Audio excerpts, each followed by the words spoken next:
अगला सवाल यह है कि कुछ लोग पूछ रहे थे कि क्या ऐसा हो सकता है कि गुरु अपनी ताकत से पार कर दे, चेले को कुछ ना करना पड़े। देखो जी, ये इंडिया है, ये महा आलसियों का देश है।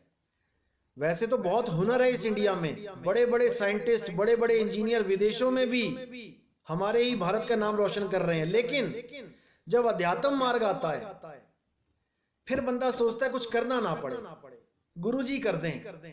अरे भाई, गुरु को खाना खिलाओगे कि तुम्हारे पेट में चला जाएगा? फिर तो ऐसा करो कि गुरु जी भोजन करें, हमें ना करना पड़े, तब कोई नहीं बोलेगा। फिर तो गुरु जी को खाना देते ही अरे मुझे भी डालो, मुझे भी लगाओ थाली, वहां पर अपनी थाली याद आ जाएगी।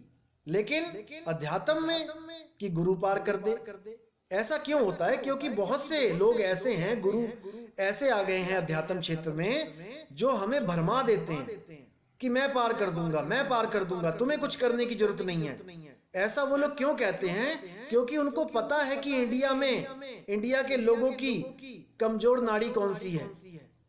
उनको पता है कि कहां पे मूर्ख बनाया जा सकता है लोगों को। बड़े आराम से आ जाते हैं लपेटे में। ऐसे बहुत से गुरु हैं जो कहते हैं तुम्हें कुछ नहीं करना है, बस तुम मेरी सेवा करो, दान चंदा चढ़ाते रहो, आके तेल मालिश करते रहो, पैर दबाते रहो, और तुम्हारा पक्की टिकट कटवा दूंगा मैं तुम्हारे धाम की, चिंता मत करना, मैं लेने आऊंगा तुम्हें। यही सबसे बड़ा भरमजाल है भाई। गुरु का मतलब होता है जो गुर दे, जो हुनर दे। आप भी कुछ ना कुछ काम करते हो, किसी ना किसी गुरु से आपने हुनर लिया है, वो गुरु आपके साथ बैठ के काम नहीं करता है, उसने अपना हुनर दे दिया। अब आप खुद समर्थ हो जाते हो, आप बिना गुरु के भी उस लक्ष्य को प्राप्त कर लेते हो। अगर आप निपुण हो गए हो तो जब तक आप गलतियां करते हो, गुरु आप पे पूरी नजर रखता है, आपकी हर गलती को सुधारता है। जब उसको लगता है कि हाँ भाई अब चेला बिल्कुल निपुण हो गया, वो क्या कहता है, जा बेटा अब कहीं और दूसरी दुकान खोल ले, अब तू जा और कहीं अपना गुजारा कर। तो इसी तरह जो आध्यात्मिक गुरु होता है वो आपको क्या करता है, आपको शब्द से सुरत जोड़ने की विधि बताता है। वो कभी ये नहीं कहता कि बेटा मैं भक्ति कर लूंगा तेरे लिए, कभी नहीं। जो ऐसा कह दे उसके तो पास भी मत बैठो, वो भटका देगा तुम्हें। इसलिए साहिब ने बोला, एक डाल दो पंछी बैठे, एक गुरु एक चेला, और गुरु की करनी गुरु भरेगा, चेले की करनी चेला करनी भी भरेगा और भक्ति भी करेगा। गुरु भी भक्ति करता है भाई, चेला भी भक्ति करता है। अगर गुरु ही सबको पार कर दे तो गुरु को भक्ति करने की क्या जरूरत है, वो तो पार ही बैठा हुआ है। लेकिन गुरु भी साधना करते हैं सारे, क्योंकि उनकी साधना उनके साथ है, शिष्य की साधना शिष्य के साथ है। इसलिए इस गलत फहमी में कभी नहीं रहना है कि मुझे गुरु जी पार कर देंगे। पार करने वाला शब्द गुरु है। शब्द गुरु से अरदास करो कि मालिक हमें बंधन छुड़ाओ हमारे, देखो वो पार करता है तुम्हें।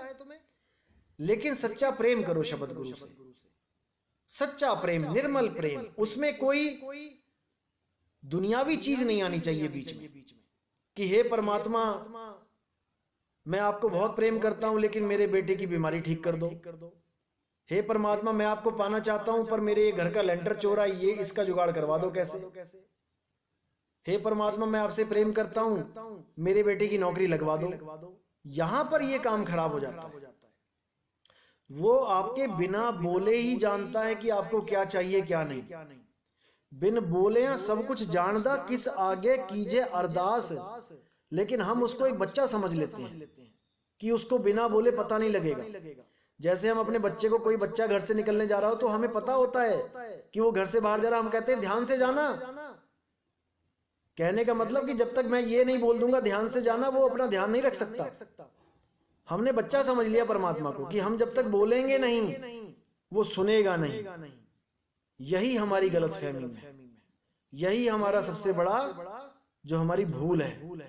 वो घट घट की पटपट की जाने, वो सब जानता है, बस उसके आगे सरेंडर करना सीखो कि तेरा पाना मीठा लग गया, जो हो रहा है होने दो, बस पानी की तरह बहते चले जाओ, फिर देखो क्या आनंद आता है परमात्मा में। बस उसको याद रखो, सारे काम करते चलो और उसको याद रखो, उसको एक पल मत भूलो। बस उसके बाद देखो कि क्या आनंद है जीवन में। ऐसे जिंदगी की गाड़ी चलेगी कि आपको पता भी नहीं लगेगा कि मैं जी भी रहा हूं कि नहीं। इतनी स्मूथली चलेगी लाइफ आपकी, सारे झंझट सब परेशानियां खत्म। बस असलियत में आके जियो एक बार, असलियत में आके। तो आज का सत्संग यही समाप्त करते हैं। बोले सतगुरु बंदी छोड़ कबीर साहिब की जय हो।